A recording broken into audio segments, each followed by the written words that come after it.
Salamat po. Opo po kayo. Nandito po yung mga opisyal ng ating gobyerno, mga kabinete.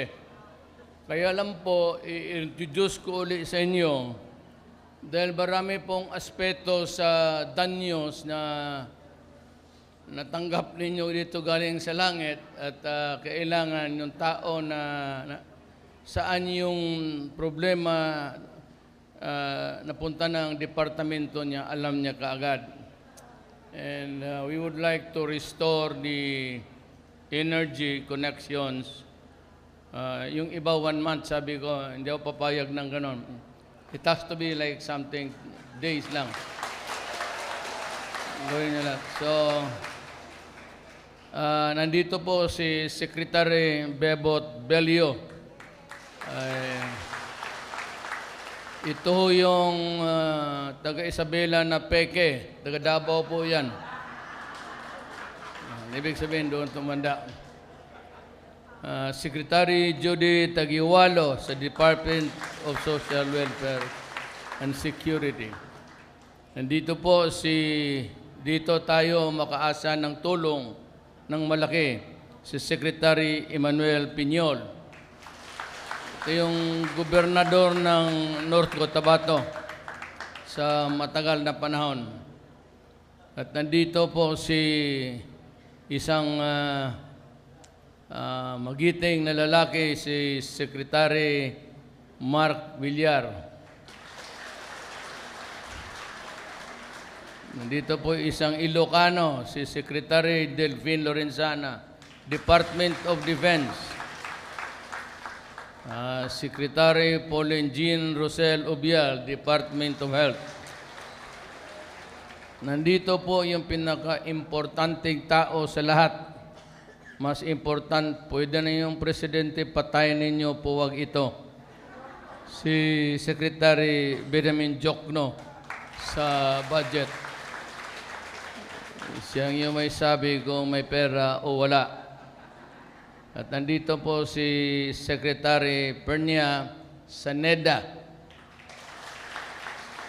Siya yung magsasabi sa atin kung sa sunod na taon or 2 years after, tayo ba'y lalago, tayo ba'y liligaya sa buhay natin. Ang aking mga amo, nandito po si Governor Faustino D. Sa totoo lang, wala na itong ginawa kung hindi magpasyal sa amin po. Pag wala dito, doon yan sa amin. Nandito po si Vice Governor Antonio Albano. Mayor Evelyn Diaz ng Iligan. Ma'am. Congressman Rodolfo Albano ng 1st District. Si Rodito po, isang Peking Dabawenyo. Dito talaga. Mga kababayan ko, kaibigan kami, congressman rin ako noon. Tsaka yung mga asawa nila. Marami ho akong halos lahat. Ilocano. Mga kababayan, ganito yan. Alam ko malawak ang danyos natin dito sa inyong lugar. Itong gagong lawin na ito, dumating naman dito at maraming sinira. We could have given you more, but for the reason that hindi na ganun karami ang ating pera. Alam mo, bakit po pumasok ako dito sa gobyerno midterm? Ibig sabihin ho, itong taon na ito, hindi ako ang gumawa ng budget, kundi yun si Aquino yung pinalitan ko. Ang budget ho kasi from January to December. Piniprepare yan in the previous year. Yung unang taon, in-implement dito, kasali na ako. Dalawa kaming nag-implement. At yung kalahating taon akin, wala na akong masyadong pera. Ubos na. Ang akin na lang is pang-manage na lang, pang-tawid na lang hanggang Disyembre. Meron tayong pera. Pero ang batas nagsabi po na kailangan ng budget yan. Wala na akong budget, magdi-Disyembre na eh. Kaya yung ano yung naiwan, MOOE, yung pang-sweldo na lang at pang-maintain, pang-linis, pang-ano dyan. Pero wala nang capital outlay na bibili ako tapos. Pero meron tayong calamity funds na ganito. But I could have given you more. Kasi ganito ho. Pumunta ako ng China at napakabait nila. Nag-usap kami. Sinabi ko, ang punta ko dito, hindi ako makipag-away. Alam ko may problema tayong dalawang bansa dahil dyan sa China Sea na inangkin ninyo na inyo lahat. Kami naman ho'y nanalo at sinabi naman na sa Pilipinas yan. But anyway, ang problema, ang sabi niya, amin talaga itong historically at hindi kami bibigay dito. And sabi ko, mas lalo na kami kasi kami ang nanalo sa korte. Kaya lang, sabi niya, ano ang pramo mo? Sabi ko, hindi ako makipag-away. Kasi wala akong nakitang magandang solusyon kung patayan. Modern times na yon, living past, ika nga sa libro. Iwasan na muna natin yung gulo. Sabi niya na, we can resolve this case peacefully. Na walang away, walang dugo, and it will take time. Okay lang, sabi ko. Basta, balang araw, we will continue to talk. And one day, in the future, pag-usapan talaga natin. Hindi naman pwede na hayaan na lang natin itong nakabitay. Sabi ko, ito yung award namin. Ang usapan natin balang araw, hindi po tayo lalabas sa dokumentong ito. Sang-ayon na kami po ay nanalo dyan sa pagmamayari ng Red China. Pero I will not insist now. I will not impose now. I will not go to war now. I will not waste the life of my soldiers. Ang laki ho nila. Dalawa lang yung ating jet na nabili sa Korea, yung gawa ng Amerikano. At hindi tayo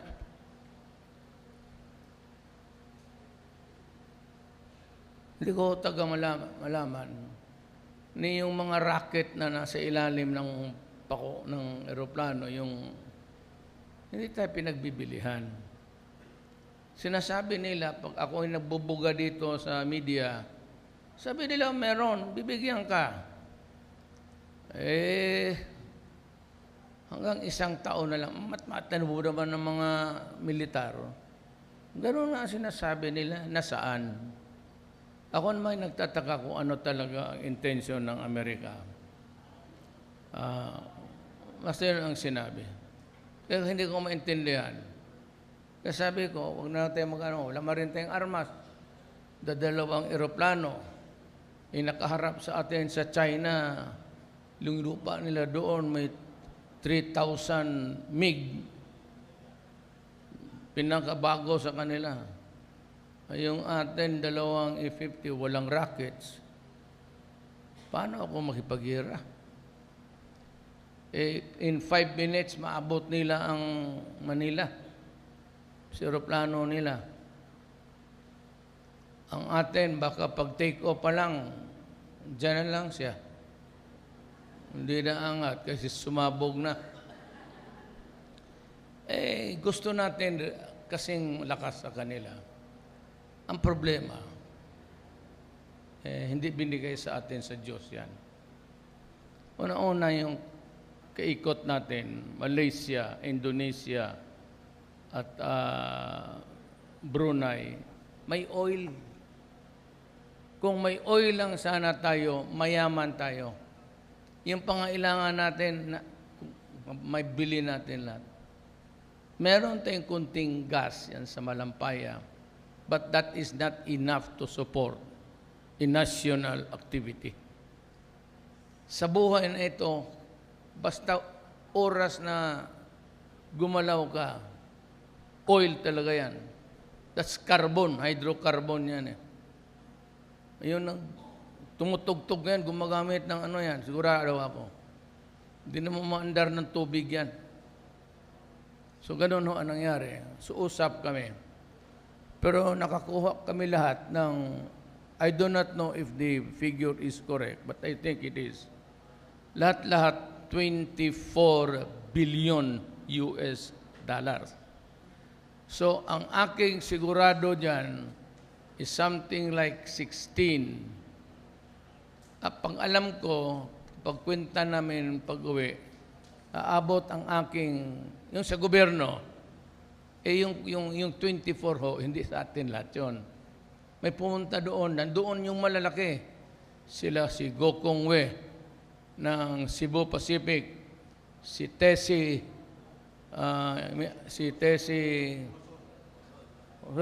nandoon din sila. Naghiraman kami, pinagbigyan kami hanggang 24 billion. Yung aking 16 po, that is something sa kwenta-kwenta namin. Aabot yan ng almost more than ₱500 billion. Kaya inaasahan ko next year na hindi naman kaagad naliligaya, nalalago ang buhay natin. Pero next year, kung dadating yung pera na yan, ang trust kasi ng gobyerno ko is, ang first, education. Second is agriculture. Third is health. So yan magkasunod. Ang military nga pati police, di bomba na lang. Huwag na masyado yung malalaman kasi wala naman tayong kalaban. So yan nga ang distribution ng pera na we expect to receive by next year. Masiguro ho ninyo, nang una talagang beneficiary dyan, ang agriculture. Merong kayong malaki dyan. Kaya yan ang unang problema natin sa bayan, agriculture. Pati yung panggamot.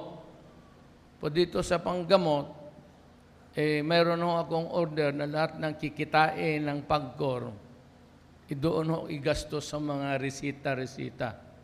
Ayaw ko lang kung dumating na dito kung magkano, but we have to revive the butikan ng bayan. Doon na ninyo kunin yung medisina ninyo. Yung talagang pupuntang ospital, tapos sabihin, ito ang resita at wala kang pera. You just prove to me. Huwag lang ninyo akong magsinungaling sa akin. Anything, sa police, sa military, huwag ninyo akong bulahin. Sabihin lang ninyo kung ano ang totoo at ako na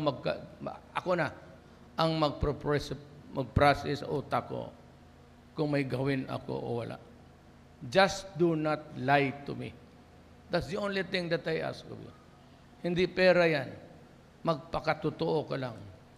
Ngayon, sa magaganda, magpakatotoo ka sa pag-ibig mo. Pero dito, saan na yun? Punta ka ng Isabela, pakilala kita doon, maraming magaganda. Nakita ko doon, wala naman. Nakita ako kanina. Pang display lang pala ng... But anyway, gano'n, no? Yung mga AIDS, may pera ba tayo ng konti? Just hang on. Yan talagang pampatuwid yan sa gutom ngayon at emergency. But next year, kung paabutin tayo, we'll start on a new budget. And if the money that was promised us would come in, I promise you, ako ho'y, aywan ko kung, ano ba sabi mo, Rudito, dito sa akin? Bulador o totohanan? Totohanan. Kasi, every centavo, papunta talaga sa tao. I can assure you dito sa gobyerno, yung trilyon na yan kung magdating will be used precisely and entirely for the benefit of the Filipino people. Ang maasahan ko sa inyo, maasahan ninyo, walang korupsyon dito. Malinis talaga ng gobyerno. Kayo maglakad, ano. Alam mo, ganitong gawin ninyo. Be assertive. Pilipino ka, naglalakad ka dyan sa daan, pupunta ka lalabas ka ng probinsya, tapos lalakbay ka, sasakay ka ng eroplano. Kung anong makita mo, kasi sa gobyerno, hindi naman lahat. Pero meron talaga niyang gago, magtanim ng bala, maghingi, sa pagtaksi, mayroong tip, tapos sa taxi, pakyaw. Ito, hindi si pakyaw yung boxer. Sabihin nyo, ganito, Maynila yan, walang metro yan. Sabihin. Pag ginanono kayo, you create an uproar. Magwala ka. Kung polis taniman mo ng balas, sampalin mo. Totoo. Ako nag-uutos sa inyo. Pagka yan ang nangyari, pumunta ka sa akin at ako ang pagdating ng airport, aalis yung mga anak ninyo, ipupunta ng abroad, o ikaw mismo, pagdating dito, kunin yung mga perfume na dalang maliliit. Pag kinuha, hampasin mo ang kamay. Sabi ni Duterte, putang ina mo. Pag nagkamali ka, papatayin kita. Be assertive. Customs, ganoon, lalo na. BIR, ganoon rin. Pag ang BIR ka, minlagyan ka dyan ng tapos, sige, sabihin mo, mahal naman yan, sir. Sige, magbayad ka ng 5,000, yung 3,000 hours. Yung 200 bigay namin sa gobyerno. Pagka ganun kayo ng ganun, papayag kayo ng papayag, putang ina, paano tayo aangat dito? Mag-iwan naman kayo ng tapang ng kunti. Total, araw-araw maraming namamatay. Kung ikaw yun, di pasensya. Pero kailangan matutok. Huwag kayong matakot. Ma-checkpoint. Wala nang checkpoint. Ayaw ko na yan. Wala nang checkpoint sa highway. Hinga na. Walang ginawa yan, kundi maghingi ng maghingi. Hindi ko na, misa may kapgo. Ito pa, nakikihalo pa yung NPA. NPA ganun, taxis dito, taxis doon. Gago ka ba? Hindi, walang resibo. Basta hingi na lang. Matuto kayong magsabi, ako'y Pilipino, putang ina mo, wag mo akong lukuhin sa bayan ko, letse ka. Mo, yan ang turo ng seminar ni Duterte. Totoo, because until and unless ganun ang inyong paradigm, walang mangyari sa buhay na ito. Kung ano lang ang tama, yun ang hingiin mo. Huwag mong sobrahan kasi dyan nagkakaletse. Pupunta ka ng LTO, pupunta ka ng lisensya mulat. Pagdating doon, maghintay ka. Kasi may order ako, 3 days. Huwag ka nang pabalik-balik doon. Bigyan ka lang ng, ito, Pabel. Balik ka, ngayon, Monday, balik ka Wednesday, ganitong oras, alas 3. Nandiyan yung lisensya mo. Pag wala, di sabihin sa iyo kung bakit wala. Ngayon, kung ang rason, hindi mo gusto, punta ka kay Rudito. Alam mo yung cellphone, sabi mo, Rudito, tawagan mo si Mayor. Tawagan niya ako. Karamihan tawag niya, babae ha. Wala namang... Pero takot man ito kay Milen. Tawagan mo ako. Marami nga magbasa. Nandyan si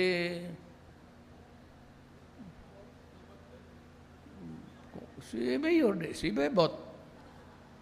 Huwag kayong pumayag. Dapat ibahin talaga nyo. Kasi kung hindi nyo ako tulungan, walang mangyari. Tsaka ngayon, sinasabi ko ako na ang nag-uutos sa inyo gawin yan. Ako na mismo ang sabi, be assertive. Sabihin mo lang sa putang ina niya, yun ang tama. Sabi ni Mayor, mag-file kami, bigyan kayo ng listahan, punta ka doon, sir, mag-apply kami ng lisensya. O ito, bigyan ka kaagad. Birth certificate, police clearance, gano'n. Pag nakuha mo lahat yan, bigay mo. Teka lang ng araw, lalabas yan. Pag hindi lang lumabas yan ng 10 taon, huwag ka nang tumawag kay Rodito kasi patay na ako niyan. Tawa ka sa akin because lahat sa departamento, National Defense, Defense, Trade and Commerce, Labor kay Bebot, 3 days. Kung ang papeles proseso, 1 month. Lahat ng gobyerno, pati ang mga permit sa local, fire clearance, lahat yan. 3 days. Yung fire clearance, nadidelay yan. Kasi ang fire department, naghahanap pa ng fire extinguisher para bilihin mo, para lumusot yung clearance mo. Kunin mo, buksan mo, sa mukha mo. Sabi ni Duterte. Sabi niya, gawin ko raw. Hanggang hindi kayo magkaroon ng lakas ng loob na kalabanan ang katiwalaan, wala tayo. Alam mo ho, Bebot Belio, ang kwarto niya kaharap sa kwarto ko sa dormitoryo. Ang ka-roommate niya si Dulay, isa ring Ilocano, Billy. Kabarkada, magkabarkada kasi ka-roommate eh. Ang ka-roommate ko dito sa aking kwarto si Yasay, yung foreign secretary. Kung mag-English, akala mo si Obama.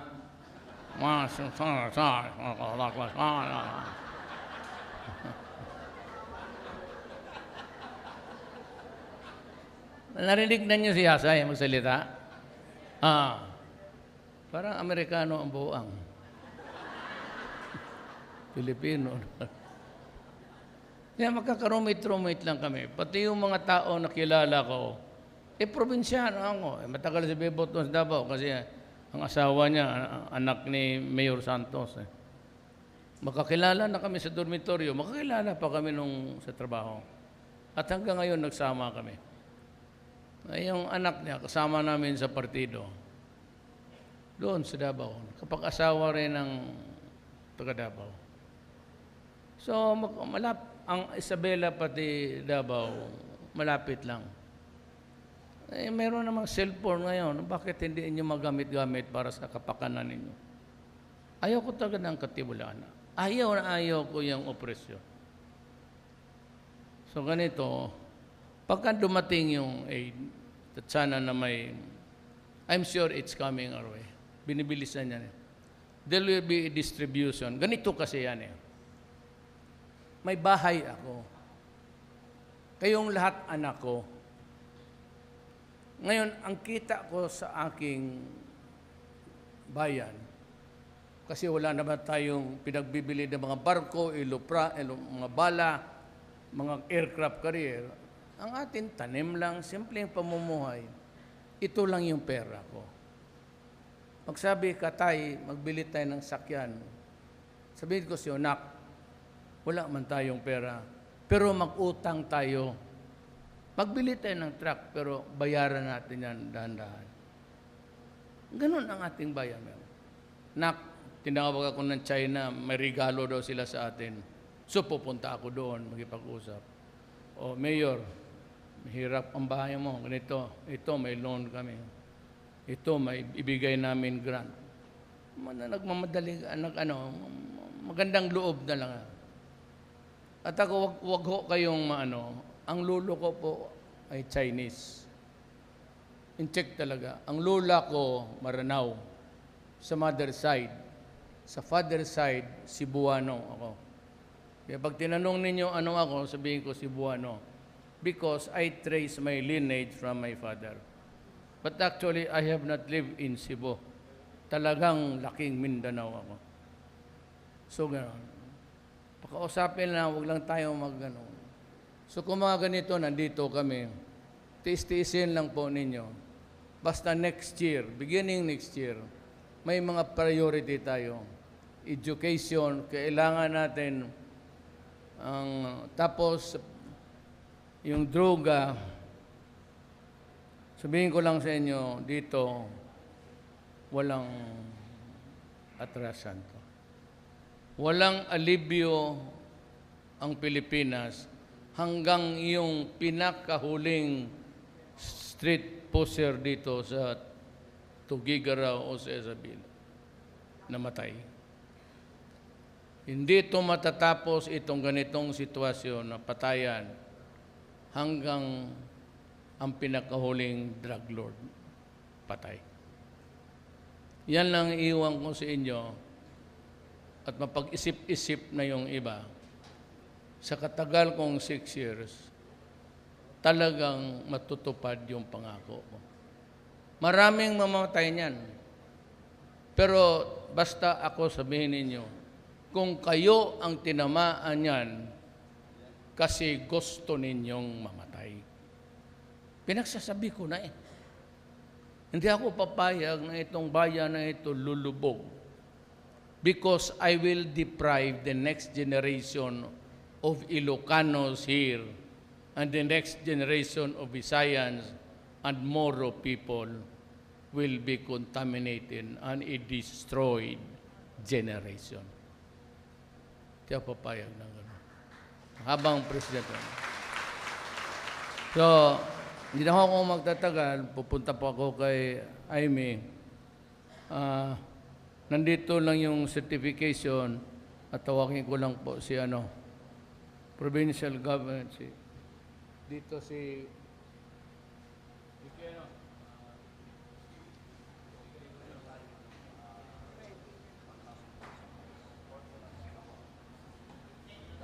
yun, 1,000 bucks of rice. Ito, part of the assistance to mitigate the seeds. Seeds, 24,000 of seeds. 37 million yan. 37 million yung sa seeds. Sa agriculture to lahat. Yung ibang napinsala, kunti-kunti na lang. Pero by next year, I promised you, kayo ang mauna. Kayo ang mauna.